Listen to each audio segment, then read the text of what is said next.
ओम शांति। ओम शांति। आज की तारीख है 17 जून 2023। साकार महावाक्य। बाबा कहते, मीठे बच्चे, तुम्हें बाप दादा की श्रीमत के डायरेक्शन पर चल देही अभिमानी बनना है। तुम्हें बाप दादा की श्रीमत के डायरेक्शन पर चल देही अभिमानी बनना है। चित्र को देखते हुए भी विचित्र बाप को याद करना है। चित्र को देखते हुए भी विचित्र बाप को याद करना है। ठीक। तुम्हें बाप दादा की श्रीमत के डायरेक्शन पर चल देही अभिमानी बनना है।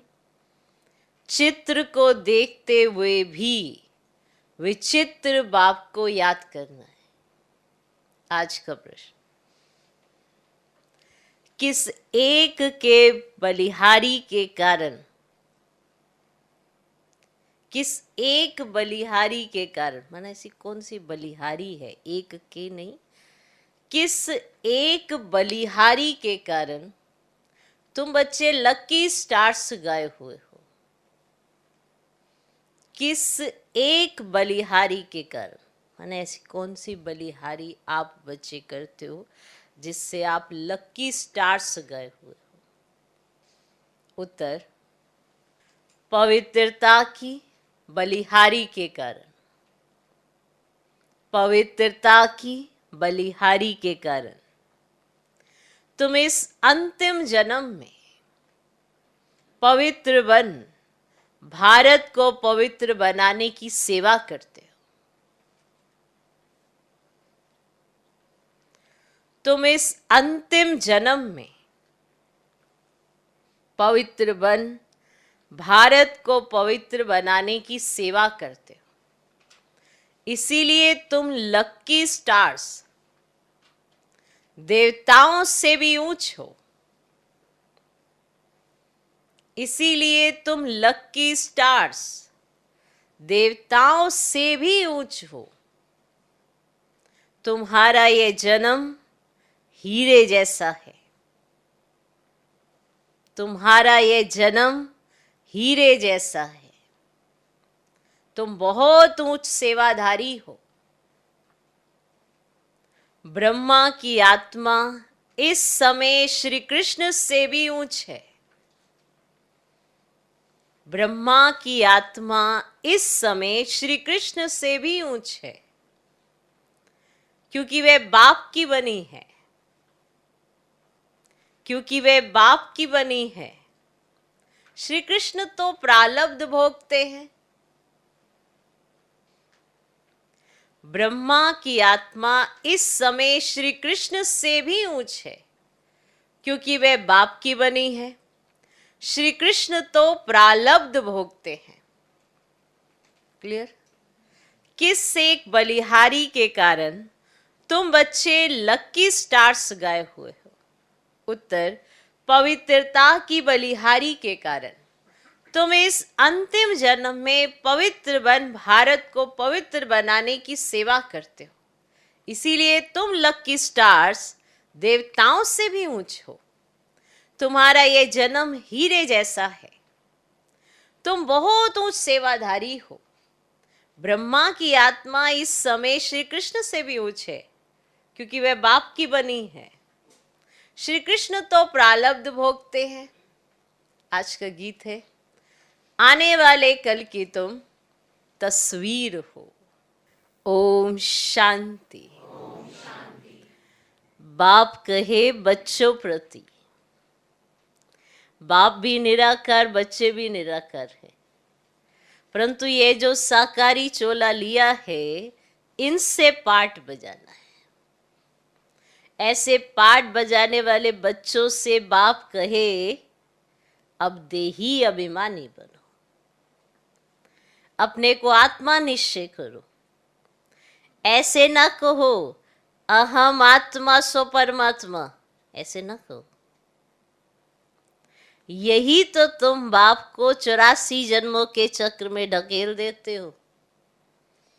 अपने को बाप समझ 84 के चक्र में डाल दिया है। ये कहने से तुम रसातल में चले गए हो, बेड़ा डूबना शुरू हुआ। अब तुमको श्रीमत मिलती है। बच्चे जानते 2 मत गाई हुई है। एक है श्रीमत, यही भगवान की श्रीमत अर्थात बेहद बाप की मत है। उन्होंने श्री कृष्ण का नाम डाल दिया है और वह तो रोंग है। अब श्री कृष्ण को बाप नहीं कह सकते, और बाप होते हैं 3। एक ऊंच से उच्च परम पिता परमात्मा, आत्माओं का बाप, और दूसरा है प्रजापिता ब्रह्मा। अब इनको परम पिता नहीं कहेंगे, यह है प्रजा का पिता हो गया। अब यह तो प्रजा का पिता हो गया, हो गया। इनका नाम भी बाला है। श्री कृष्ण को प्रजापिता नहीं कहेंगे। और तीसरा है लौकिक बाप, और बेहद का बाप कहते हैं बच्चे देही अभिमानी भव। अब श्रीमत के तुमको डायरेक्शन मिलते हैं क्या? श्रीमत के डायरेक्शन मिलते हैं। दोनों की मत इकट्ठी चलती है, श्रीमत और ब्रह्मा की मत। तुम महसूस करते हो ये महावाक्य शिव बाबा समझा रहे हैं। त्रिमूर्ति शिव के बदले भूल से त्रिमूर्ति ब्रह्मा कह दिया है, परंतु इसका अर्थ कुछ नहीं निकलता। त्रिमूर्ति ब्रह्मा कहने से ब्रह्मा की मत गाई हुई है, शिव को उड़ा दिया। कहते ब्रह्मा भी उतर आए। अब ब्रह्मा तो सूक्ष्म वतन से आकर मत देवे। अब तुमने ये समझा है प्रजापिता ब्रह्मा को व्यक्त ब्रह्मा कहा जाता है। कौन सा ब्रह्मा? व्यक्त ब्रह्मा। तुम अभी व्यक्त ब्राह्मण हो, फिर अव्यक्त संपूर्ण ब्राह्मण बनते हो, फिर तुम सूक्ष्म वतनवासी ब्राह्मण बन जाएंगे। संपूर्ण ब्रह्मा, संपूर्ण सरस्वती दोनों सूक्ष्म वतन में वहां रहते हैं। और विष्णु तो है ही युगल, 2 भुजा लक्ष्मी की, 2 भुजा नारायण की। अब ये मत तो नामी ग्रामी है।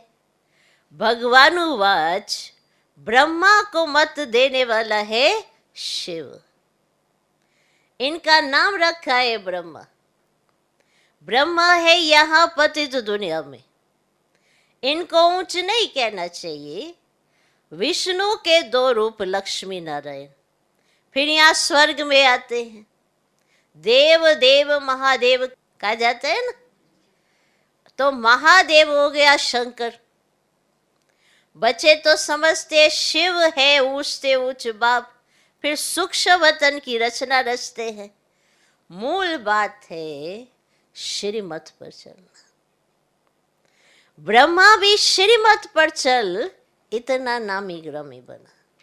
मुरबी बच्चा एक ही ब्रह्मा है, शिव बाबा भी एक, ब्रह्मा भी एक है। प्रजापिता ब्रह्मा कहा जाता है ना, प्रजापिता विष्णु व प्रजापिता शंकर नहीं कहेंगे। अभी तुम प्रजापिता ब्रह्मा के सामने बैठे हो। बाप कहते हैं ग्रस्त व्यवहार में रहते अपने को आत्मा निश्चय करो, निरंतर मुझे याद करने का पुरुषार्थ करो। फिर है त्याग की बात। ज्ञान भक्ति वैराग्य है ना, कहते हैं ना, और वैराग्य से त्याग होता है। जितना जितना जास्ती वैराग्य आता है ना, उतना त्याग सहज हो जाता है। अब सन्यासी पहले वैराग्य दिलाते हैं, फिर एक आविष्टा समान सुख है, कि हम देखो ये घर बार किस लिए वो छोड़ते हैं, पहले उनको धीरे धीरे क्या आता है, वैराग्य आता है, और ऐसा वैराग्य आ जाता है फिर घर बार छोड़ना सहज हो जाता है, उसका त्याग करना उनको सहज लगता है। तो पहले क्या आता है, वैराग्य, फिर त्याग होता है। तो कहते भी है भारत सतयुग में स्वर्ग था, नरक में रहने वाले कहते कि हम स्वर्गवासी थे। अभी तुम बच्चों की बुद्धि में है कि स्वर्ग में देवी देवता ही रहते थे। प्राचीन भारत में प्योरिटी, पीस, प्रोस्पर्टी सब थी, और नरकवासी मनुष्य स्वर्ग स्थापन करने वाले बाप की महिमा गाते। आप सुख के सागर हो, शांति के सागर हो, इस बाप से ही सेकंड में जीवन मुक्ति का वर्षा मिलता है। बाबा घड़ी घड़ी कहते हैं किसके साथ चल रहे हो, किसके साथ चल रहे हो, शिव बाबा से ही वर्षा मिलना है। बुद्धि में शिव बाबा ही याद रहे, उनसे स्वर्ग में अथाह सुख मिलेंगे। तुम कहेंगे हम शिव बाबा के साथ चल रहे हैं। कोई नया होगा तो वह कहेगा कि शिव बाबा तो निराकार है, ये ब्रह्मा है, तुम शिव बाबा के साथ कैसे चल रहे हो। विचित्र है ना। तुम बच्चे जानते हो हम शिव बाबा के सम्मुख बैठे हैं। शिव बाबा का कोई आकारी साकारी रूप है ही नहीं, वह निराकार इनके ही शरीर में आते हैं, इनमें आकर बतलाते। ये अपने जन्मों को नहीं जानते हैं। अभी तुम जानते हो ना, बरोबर हमने 84 जन्म पूरे किए, तो 84 जन्म ही गाए जाते हैं। और सतयुग में लक्ष्मी नारायण थे तो जरूर यही 84 का चक्कर लगाते हैं, और जन्म वाले तो बाद में आते हैं, वह इतने जन्म नहीं लेते। तो पहले आत्मा सतो प्रधान होती है, फिर पिछाड़ी में तमो प्रधान बनती है। तो यह है ना श्रीमत भगवान की। तो ब्रह्मा को भी वे मत देते हैं, परंतु मूड भी बच्चा होने के कारण अच्छी रीति धारण कर समझाते हैं। समझा। शिव बाबा ब्रह्मा बाबा को भी मत देते, पर ब्रह्मा बाबा मूड भी बच्चा है तो वो अच्छी रीति धारण कर लेते हैं, फिर हमको समझाते हैं। कभी वह भी आकर समझाते हैं। अब कहते हैं बच्चे देही अभिमानी भव, और शिव बाबा भी कहते हैं, ब्रह्मा भी कहते हैं क्या, देही अभिमानी भव। अब तुम प्रैक्टिकल में सम्मुख बैठे हो, वह है विचित्र, तुम हो चित्र वाले, और सबको कहते हो हे भाई, हे आत्माएं, बाबू को याद करो। तो आत्माओं से बात करते हैं ना, एक दो को सावधान कर उन्नति को पाओ। तो यह ब्रह्मा के तन द्वारा बाप कहते हैं मुझ बाप को याद करने से देखो बच्चे स्वर्ग का वर्षा मिलेगा। इन भूतों के वश नहीं होना। तो पहला नंबर है अशुद्ध अहंकार, है ना। बॉडी कॉन्शियसनेस छोड़ दो, है ना, सोल कॉन्शियस बनो। भाई भाई हो तो जरूर बाप भी होगा, और ब्रदर सिस्टर का बाप हो गया ब्रह्मा, और ब्रदर्स ब्रदर्स का बाप है निराकार। तो यह है साकार। हम सब असुल है निराकारी। फिर पाठ बजाने आते हैं तो यह श्री श्री शिव भगवान वाच। और श्री कृष्ण की आत्मा तो सतयुग में थी, तो वह इस 84वें जन्म में बाप की आकर बनी है।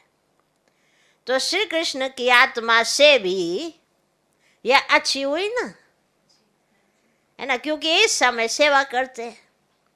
तो श्री कृष्ण की आत्मा तो सिर्फ प्रारब्ध भोगेगी। तो दोनों में से कौन बड़ा, है ना, कौन ऊंच हुआ। और 84 जन्म में जो पहला जन्म वाला श्री कृष्ण है वह ऊंच, या इस समय वाला या ब्रह्मा ऊंच, है ना। वास्तव में तो हीरे जैसा जन्म यह है ना, क्योंकि यार तुमको प्राप्ति होती है। तो वहां ऐसे नहीं कहेंगे कि प्राप्ति होती है, इस समय ही तुमको सारी प्रॉपर्टी मिलनी है। तुम बहुत ऊंच सेवादारी हो, तुम भारत को स्वर्ग पतित को पावन बनाकर फिर इस पर राज्य करने वाले हो। तुम हो लकी स्टार्स। तब तो सब माथा टेकते हैं ना। ये सारी पवित्रता की बलिहारी है। इसलिए बाप कहते हैं काम मां शत्रु है। जिसने तुमको अपवित्र बनाया उसको जीतो। मुझ सर्वशक्तिवान के साथ जितना योग लगाएंगे उतना पवित्र होते जाएंगे। तुमने 63 जन्म विशेष सागर में गोते खाए, अब ये तुम्हारा अंतिम जन्म है। तो अजामिल जैसे पापी गए हुए हैं और सत्युग में है ये एक पतिव्रता पावन धर्म है, तो सदैव सुख ही सुख रहते। और यार तो है ही पतित। और सन्यासी पहले सतो प्रधान थे तो बहुत तीखे थे, कहा भी जंगलों में उनको भोजन मिलता था, पवित्रता की ताकत थी। ऐसे नहीं कि परम पिता परमात्मा शिव की ताकत थी, तुमको उनकी ताकत मिलती है। ऐसे कोई सन्यासियों को नहीं कि वो जंगल में चले गए तो शिव बाबा की ताकत थी, तुमको ताकत मिलती है। तो माया का राज्य शुरू होता है ना પછી द्वापर से। 5 विकार रूपी रावण का राज्य आधा कल्प चलता है। मनुष्य समझते नहीं कि ना पतित पावन कौन, और गंगा कोई पतित पावनी समझ लिया है, और परमात्मा को जानते नहीं, कह देते हैं कि परमात्मा और उनकी रचना बेअंत है और सतयुग की आयु लाखों वर्ष है। अगर ऐसा होता तो देवता धर्म वालों की संख्या तो जास्ती होनी चाहिए, ज़्यादा होनी चाहिए। तो अभी तो कृष्ण लोग जो बाद में आए हैं उन्हों की संख्या ज़्यादा हो गई है। तो यह बाप समझ जाते हैं। तो बुद्धि के लिए यह भोजन देते हैं ना। अब जैसे शरीर के लिए भोजन की ज़रूरत होती है ना, 3 टाइम खाते हैं, और बुद्धि के लिए भोजन कितनी बार लेते हो? सुबह सुना सुना, नहीं सुना नहीं सुना, हाँ। तो सारे दिन में भी तो बुद्धि के लिए भोजन चाहिए, तभी तो बुद्धि अच्छी जजमेंट देगी। तो बुद्धि के लिए परमात्म ज्ञान जो है ना, ये क्या है? भोजन है। तुम्हारी बुद्धि अब कितना काम करती है ना। मनुष्यों की बुद्धि अब काम ही नहीं करती। रचता और रचना के आदि मध्य अंत को जानने का ताला बंद है। उनका है हद का संन्यास हठ योग, और तुम्हारा है बेहद का संन्यास राजयोग।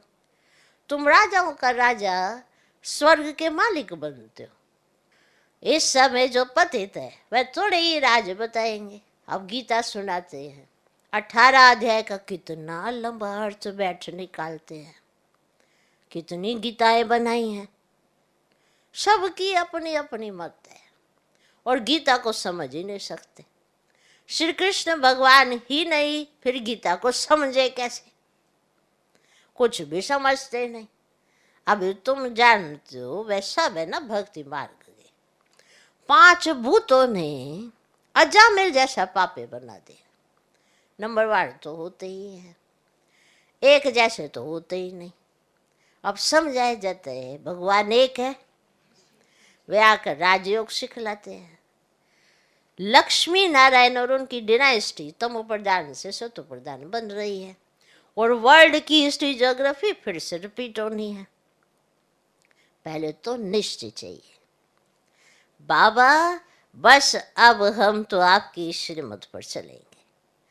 तुम बच्चों की तकदीर जग रही है, तुम विश्व के मालिक बनते हो, और सबकी तकदीर सोई हुई है। बहुत दुखी है। आज ही सनातन भारत स्वर्ग था, अब नहीं है। तमो प्रधान पतित बन गए हैं। पतित पावन परमात्मा को कहा जाता है, और स्वर्ग में तो सबकी ज्योति जगी रहती है। और दीपमाला कहते हैं ना बच्चे, अभी तो उजाई हुई माला है, तो बाप कहते हैं ये मेरी आत्माओं की माला है।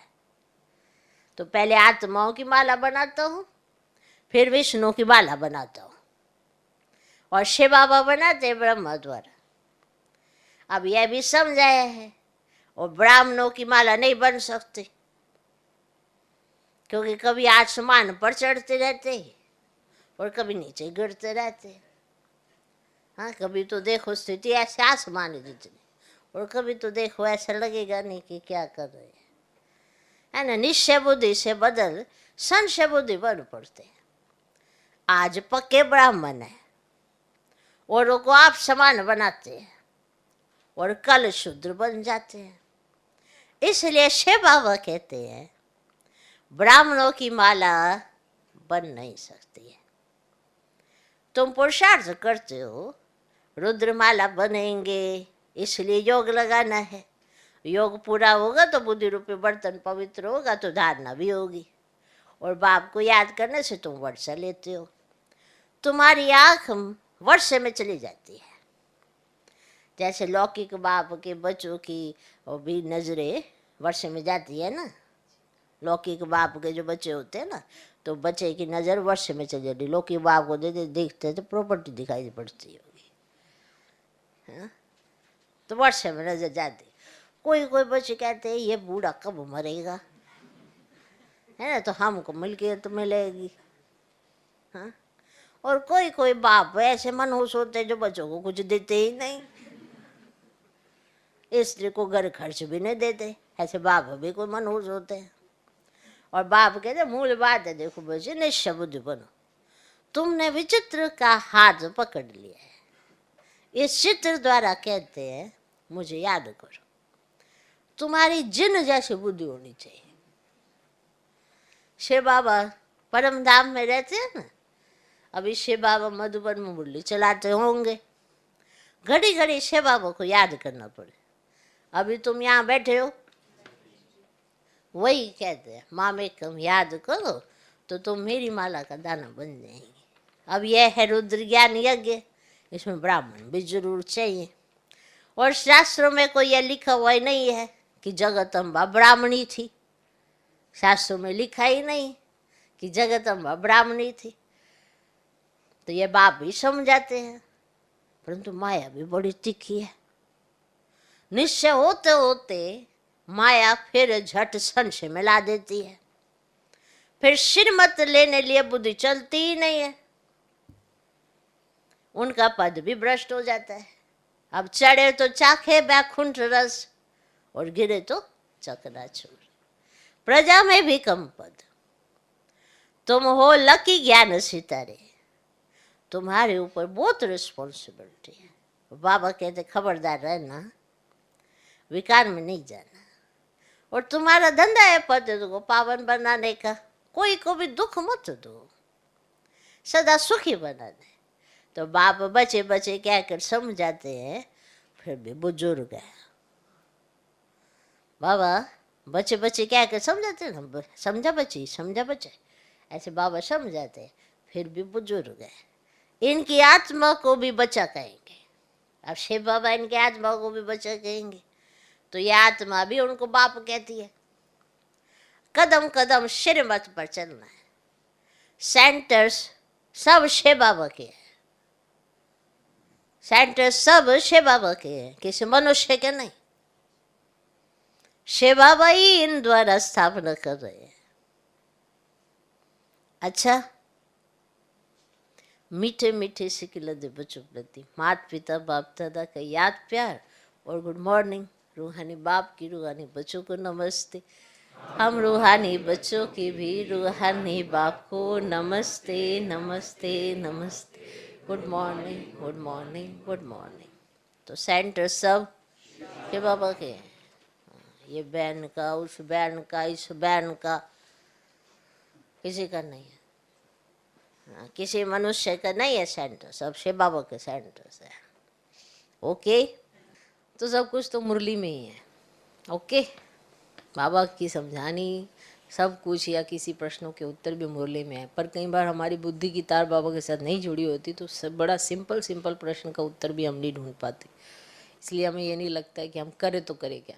फार्मूले गलत जगह इस्तेमाल कर लेते हैं। कहाँ कौन सा फार्मूला इस्तेमाल करना है ये भी बहुत ध्यान देना है, तब हमारा जीवन स्मूथ चलता है। वरना तो उल्टी उल्टी चीज़ें हम करते जाते हैं और हमें लगता है कि हम तो श्रीमत पर ही चल रहे हैं। श्रीमत पर चलना किसे कहते हैं, और बाबा की श्रीमत मिल कहाँ रही है? किसी मनुष्य के माध्यम से नहीं, यहाँ से मिलेगी, इधर से मुरली से मिलेगी। तो मुरली पर अटेंशन देने की जरूरत है। ओके, धारणा के लिए मुख्य सर पहला पॉइंट,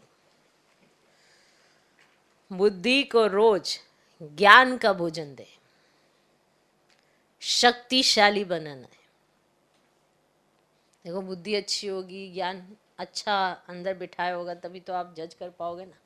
इसीलिए कहा, नहीं तो बहुत छोटे छोटे प्रश्नों में भी उलझ के रह जाते हैं और हमारी तार सही नहीं होती है। तो बुद्धि को रोज ज्ञान का भोजन दे, शक्तिशाली बनाना है। योग से बुद्धि रूपी बर्तन पवित्र बनाना है। योग से बुद्धि रूपी बर्तन पवित्र बनाना है। दूसरा पॉइंट, हमने विचित्र बाप का हाथ पकड़ा है। हमने विचित्र बाप का हाथ पकड़ा है। इस निश्चय से घड़ी घड़ी बाप को याद करना है। कोई को भी दुख नहीं देना है। अब देखना होता है कि दुख देना, श्रीमत पर चलना, इसमें भी कई बार कंट्रास्ट हम सही नहीं कर पाते हैं कि श्रीमत पर चलना क्या है, दुख देना क्या है। कई बार हमें लगता है कि अरे सब दुखी हो जाएंगे तो हम परहेज नहीं कर सकते, वो भी तो दुख देना ही हुआ। अगर हम परहेज करेंगे, खाएंगे पिएंगे वो नहीं, तो फिर उनको दुख होना होगा और बाबा को ये अच्छा नहीं लगेगा मैं किसी को दुखी करूं, तो वो परहेज नहीं कर पाते।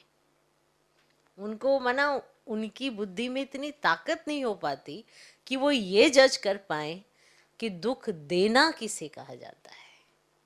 हम अपने संस्कार और स्वभाव से दुख देते हैं, परहेज से किसी को दुख नहीं होता। अगर आपको खुद में नशा है कि ये परहेज जरूरी है, मान लो किसी को कोई बीमारी लगती है, तब भी तो घर में सारे परहेज रखवाते हैं। कोई हार्ट पेशेंट है, कोई डायबिटिक है, किसी को कोई समस्या हो गई कि इसको ये नहीं खाना, किसी को ये नहीं खाना, तो घर वाले सारे सपोर्ट करते हैं क्योंकि प्यार है ना बहुत। तो उस परहेज में सारे सपोर्ट करते हैं क्योंकि उन्हें नहीं चाहिए कि ये अपना जीवन इस तरह से दुखी होके जिए।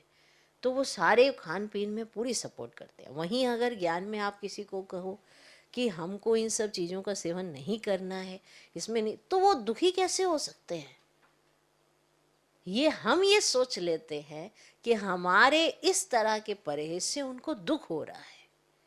ये हमने सोचा, माना हमारे पास निश्चय में कमी है, और ऐसा सोचते ही आपकी ताकत कम हो जाती है और सामने वाले जो भी तर्क देंगे आप वो मानना शुरू कर देंगे। और फिर वो तर्क मानते मानते आप में कमजोरी आ जाती है क्योंकि आप बुद्धि को भोजन तो दे नहीं रहे जिससे आप जज कर सकें कि क्या सही है क्या गलत है। इतना योग भी नहीं होता। तो जहां आप परहेज शुरू करते हैं तो शक्ति आनी शुरू होती है। ऐसे थोड़ा कि आप गलत गलत चीजें खाते जाएं और सोचे मैं परमात्मा से योग लगाता जाऊं, लगेगा ही नहीं योग। कोई ना कोई तर्क बुद्धि में बैठ जाएगा, कोई ना कोई बात ही अटकी रहेगी। इसीलिए योग युक्त भोजन का महत्व है, जैसा अन्न वैसा मन। तो परहेज इसलिए जरूरी है क्योंकि हमारी अवस्था जो है वो टू मच तमो प्रधान हो चुकी है। तो इसीलिए परहेज जरूरी है। जब किसी की डायबिटिक या कोई हार्ट पेशेंट या कोई भी ऐसी समस्या बहुत ज़्यादा बढ़ जाती है तो उसको तुरंत सब चीज़ों पर क्या लगाना पड़ता है, फुल स्टॉप लगाना पड़ता है ना, कि अगर आपने बचना है तो इसी सेकंड फुल स्टॉप लगाओ।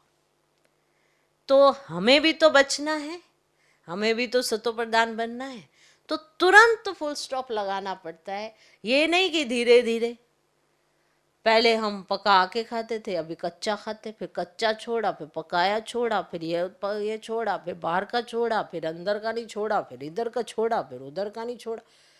तो ये धीरे धीरे कहाँ परहेज होती है। परहेज तो परहेज होती है, तो वो छोड़नी पड़ती है जिससे आपकी बुद्धि की तार बाबा के साथ जुड़े और आप वो सारी बातें समझ पाएं जो वो आपको कहना चाहते हैं। वरना अगर तामसिकता में बुद्धि जाती रहेगी, मन उसमें उलझा रहेगा, तो शक्ति कहाँ से आएगी। इसीलिए शक्ति जरूरी है, तो बुद्धि को भोजन देना। ओके जी, हमने विचित्र बाप का हाथ पकड़ा है। इस निश्चय से घड़ी घड़ी बाप को याद करना है, कोई को भी दुख नहीं देना है। क्लियर, दुख नहीं देना। कई बार इसी तरह के झमेलों में जाके वो ताकत नहीं रहती है। आज का वरदान, रियलाइजेशन द्वारा निर्बल से शक्तिशाली बनने वाले मास्टर सर्वशक्तिमान भव। रियलाइजेशन द्वारा निर्बल से शक्तिशाली बनने वाले मास्टर सर्वशक्तिमान भव। मानव जीवन की मानवता का आधार आत्मा पर है। मैं कौन सी आत्मा हूं, क्या हूं, यदि ये रियलाइज कर ले तो शांति स्वधर्म हो जाए। मैं श्रेष्ठ आत्मा हूं, सर्वशक्तिमान की संतान हूं, ये रियलाइजेशन निर्बल से शक्तिशाली बना देती है। ऐसी शक्तिशाली आत्मा व मास्टर सर्वशक्तिमान आत्मा जो चाहे, जैसे चाहे, वह प्रैक्टिकल कर सकती है। आज का स्लोगन, जो मनसा महादानी है वे कभी भी संकल्पों के वश नहीं हो सकते। ये नहीं कि कोई भी संकल्प आ रहा है, कैसा भी संकल्प आ रहा है, आपने उसकी उत्पत्ति की, फिर इतनी पालना कर रहे हो और वही संकल्प आपको खत्म कर रहा है।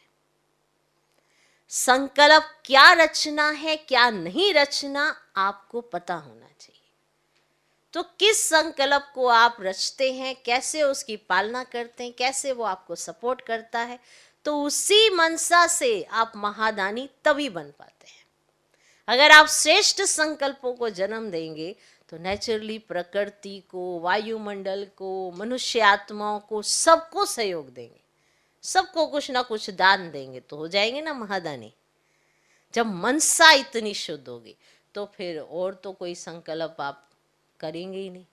तो कभी भी संकल्पों के तो आप वश नहीं होंगे, आपके संकल्प आपके अंडर होंगे। तो जो मनसा महादानी हैं, जो ये समझते हैं कि हमें अपनी मनसा से सबका कल्याण करना है, तो अपनी मनसा को उसी में लगा के रखते हैं, तो वो कभी भी संकल्पों के वश नहीं हो सकते। ओम शांति।